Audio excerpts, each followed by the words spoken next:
करे गेली हाल ठौड़ी में टिकलवा में फुलौ है कि तोरा गे हमारा बताओगे। धक धक धड़के दिलवा तोड़ा दिल ही पैकी नसिलवा बढ़ी गेले छोड़ा हमार परेशानी रे जहिया से छुके गेले दोनों सीना रे बंद होले महीना रे जहिया से छुके गेले दोनों सीना रे बंद होले महीना रे करे गेली हाल ठौड़ी में टिकलवा में फुलौ है कि तोरा गे हमारा बताओगे। धक धक धड़के दिलवा तोड़ा दिल ही पैकी नसिलवा बढ़ी गेले छोड़ा हमार परेशानी रे जहिया से छुके गेले दोनों सीना रे बंद होले महीना रे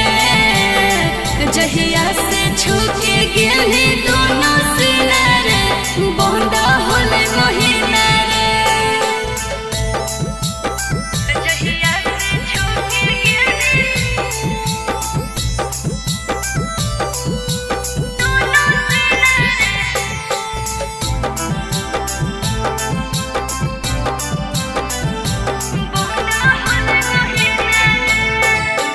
5 मिनट में हो गेलो दिक्कत हमरा न कुछ बुझा 5 मिनट के मजा रे छोड़ा भेले हमरा दुखा हे गे 5 मिनट में हो गेलो दिक्कत हमरा न कुछ बुझा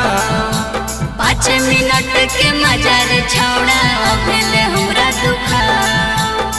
सोचनी ना आगे पीछे झरा दिली पानी नीचे यही से देखे पर थे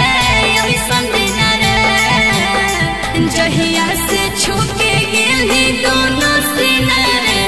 बंद होले महीना रे जहिया से छुके गेली दोनों सीना रे बंद होले महीना रे